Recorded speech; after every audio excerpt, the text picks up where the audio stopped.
Kama ukiwauliza watu wengi kwamba kwa nini hawafanyi jambo fulani, watakwambia mimi sifanyi jambo hili kwa sababu sijisikii.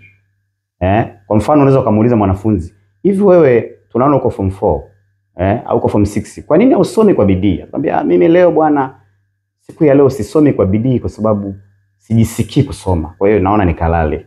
Lakini unaweza kumkuta mkulima ambaye haendi shambani siku hiyo. Kwa nini uendi shambani ndugu yangu? Atakwambia mimi sijisikii kwenda shambani. Mwingine ana mtaji wa 50,000. Muuliza, kwa nini uanze biashara na una mtaji wa 50,000, una mtaji wa 100,000? Sema, mimi bwana sijisikii kufanya biashara. Yaani sijisikii kabisa. Sasa ndugu yangu, ngoja nikwambie jambo moja. Huwa hatufanyi mambo kwa sababu ya kujisikia. Kama ukiishi kwa kujisikia ndio ufanye mambo, utachelewa sana. Na mara nyingi watu wanaosema sijisikii, jibu hilo linaashiria kwamba hawana nidhamu binafsi katika maisha yao. Lakini hebu tuangalie hivi, nidhamu maana yake ni nini? Nidhamu ni neno pana sana ambalo lina tafsiri nyingi sana. Lakini tafsiri mojawapo ya neno nidhamu, ambayo ni tafsiri nzuri sana. Nidhamu ni ule uwezo wa kufanya jambo fulani hata kama haujisikii kufanya hivyo. Kwa hiyo usifanye mambo kwa sababu eti unajisikia, na kwamba kama haujisikii eti usifanye. Unajua miili yetu ilivyoumbwa ni miili ambayo inabadilika sana kihisia.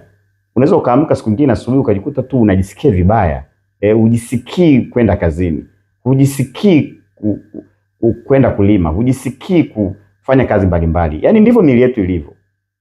Sasa uwezi kusema mimi siende kazini kwa sababu sijisikii.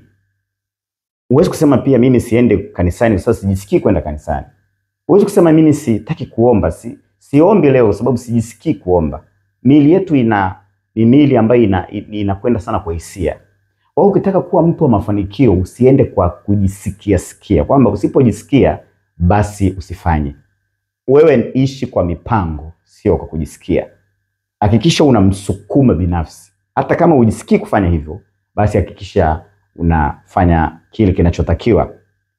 Mimi ni mwandishi wa vitabu na nimeshaandika takriban vitabu 7.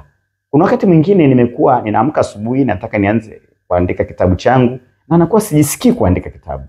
Wakati mwingine nakuwa sijisikii kwa sababu labda jana nililala kwa kuchelewa sana, au labda kuna mtu aliniudhi, au kuna kitu kilitokea, lakini mara nyingi nimekuwa ninajilazimisha kuandika kitabu. Kwa mfano kuna kitabu kimoja nimeandika kinaitwa Kanuni 60 za Uongozi Bora. Kuna wakati huo nilikuwa sijisikii vizuri hata kwenye mwili wangu, lakini nilijilazimisha, nilikaa eneo moja kwa muda wa miezi 2 mpaka 3 bila kutoka, nikawa ninaandika kwa bidii. Mwili haujisikii lakini mimi nikawa ninajilazimisha. Kwa hiyo mambo mengi ambayo utafanikiwa ni yale mambo ambayo utakuwa unajilazimisha kuyafanya. Ukijilazimisha kufanya, utashangaa baadaye unafanikiwa na kufika mbali sana.